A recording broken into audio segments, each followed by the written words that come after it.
அறிவுக்கும் மாணவத்திற்கும் இடையேயான மெல்லிய இழலை உணர்த்தும்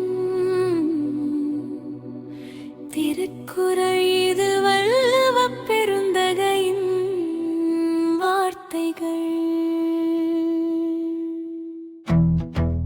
கற்றதனால் ஆய பயனென் கொள்வாலறிவு, நற்றாள் தொழால் அறிவு. இதன் பொருள் தூய அறிவு வடிவாக விளங்கும் இறைவனின் நல்ல திருவடிகளை தொழாமல் இருந்தால் தன் கற்ற கல்வியால் என்ன பயன்? ஒரு காலத்தில் நாகராசன் என்றொரு கவியர் இருந்தார். அவருடைய திறமை வானளாவ பரவி இருந்தது. அவர் புனைந்த பாடல்களும் கவிதைகளும் ஆழமான கருத்துக்களையும் சொற்களின் அழகிய சலங்கை ஒலியையும் கொண்டிருந்தன. அரசவை முதல் மக்கள் கூடும் பந்தல்கள் வரை எங்குமே அவருடைய கவிதைகளுக்கு தனி இடம் இருந்தது. ஆனால் நாகராசனுக்கு தன் அறிவின் மீது அளவற்ற கர்வம் இருந்தது. என்னை விட யாருக்குமே அதிக அறிவு இல்லை. நான் பல நூல்களை படித்திருக்கிறேன். இயற்கையின் ரகசியங்கள் அனைத்தும் எனக்கு தெரியும் என்று எண்ணி மகிழ்ந்தார். ஒரு முறை பக்கத்து நாட்டு அரசர் நாகராசனின் புகழை கேட்டு அவரை அழைத்து கௌரவிக்க விரும்பினார். நாகராசன் மிகுந்த பெருமையோடு அரசவைக்கு சென்றார்.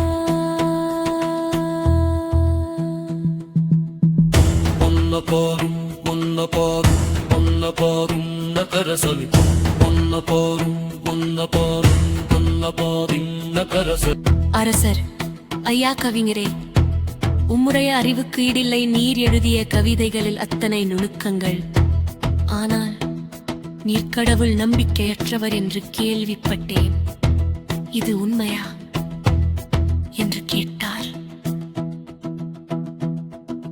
நாகராசன் சிரித்துக் கொண்டே, அரசே, நான் நம்புவதெல்லாம் நான் கற்ற அறிவை மட்டும் தாடெவையும் உருவாக்காத கண்ணுக்கு தெரியாத ஒரு சக்தியை நான் ஏன் வணங்க வேண்டும்? நான் கண்ட இயற்கையே எனக்கு போதுமானது. நான் கற்ற கல்வியால் எனக்கு என்ன பயனில்லையோ அது போலத்தான் கடவுளும் என்று ஆணவத்துடன் பதிலளித்தார்.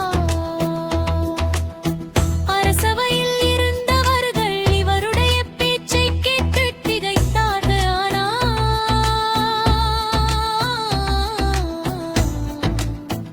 அரசர் அமைதியாக இருந்தார்.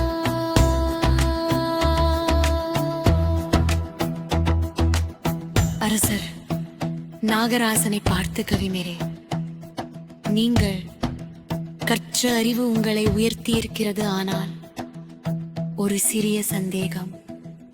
நீங்கள் இப்போது அமர்ந்திருக்கும் இந்த பொற்கதிரை மிகவும் அழகாக இருக்கிறது. அழகா, இந்த கதிரையை உருவாக்கிய மரமோ அல்லது தங்கமோ தானாக வந்ததா? இந்த கவிதைகளை எழுதும் திறனை உங்களுக்கு கொடுத்த மூளையோ கண்ணோ தானாக உருவானதா என்று கேட்டார். நாகராசன் சற்று யோசித்தார். இல்லையே அரசே, இதையெல்லாம் யாரோ ஒருவர் உருவாக்கத்தான் செய்திருக்க வேண்டும். மரத்தை வளரச் செய்யும் நிலம், தங்கம் உருவாகும் மலை, என் திறனை வளர்க்கும் உடல், இவை எல்லாமே ஒரு பெரிய இயற்கை சங்கிலி என்றார்.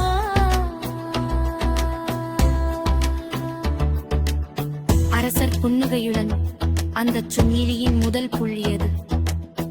நீங்கள் கற்றுக்கொண்ட அறிவியல் உண்மைகளுக்கும் நீங்கள் எழுதும் அழகான கவிதைகளுக்கும் மூலமான தூய அறிவு வடிவம் ஒன்று இருக்க வேண்டுமல்லா? அதைத்தான் வாலறிவன் என்று வள்ளுவர் சொல்கிறார். அந்த கதிரையை வடிவமைத்த தச்சனுக்கும் உங்களுக்கு கவிதை எழுத கற்றுக் கொடுத்த குருவுக்கும் நன்றி சொல்வதுதானே பண்பு.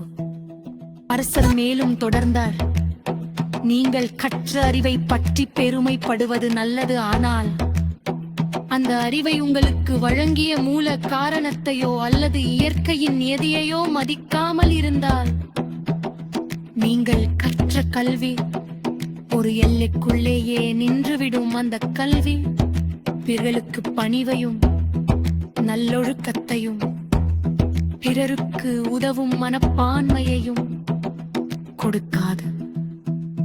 தன்னுடைய மூலத்தை தொழாத கல்வி வீண் என்று வள்ளுவர் சொல்வது இதைத்தான். நாகராசன் தன்னுடைய தவறை உணர்ந்தாக எவ்வளவு அறிவாளியாக இருந்தாலும் தான் பிறந்த இந்த உலகில் தனக்கு அறிவி தந்த மூல சக்திக்கும் நன்றி சொல்ல மறந்தது எவ்வளவு பெரிய தவறு என்று புரிந்தது. அன்றிலிருந்து நாகராசன் தான் கற்ற அறிவான். மற்றவர்களுக்கு நன்மை செய்தார்தான் எகுதுள். ஒவ்வொரு கவிதைக்கும் மூலமான இயற்கையையும் இணைகுவையும் மதித்து வணங்கி வாழ்ந்தார். நீதி, நாம் எவ்வளவு பெரிய அறிஞராக இருந்தாலும் நம் அழிவுக்கு ஆதாரம் எது என்பதை மறந்து கருதத்துடன் வாழ்ந்தால் நாம் கற்ற கல்வியால் எந்த பயனும் இல்லை. தூய அறிவு வடிவாயிருக்கும் இறைவனையும் நம்முடைய மூலத்தையும் மதிக்க பணிவதே கல்வியின் உண்மையான பயன்.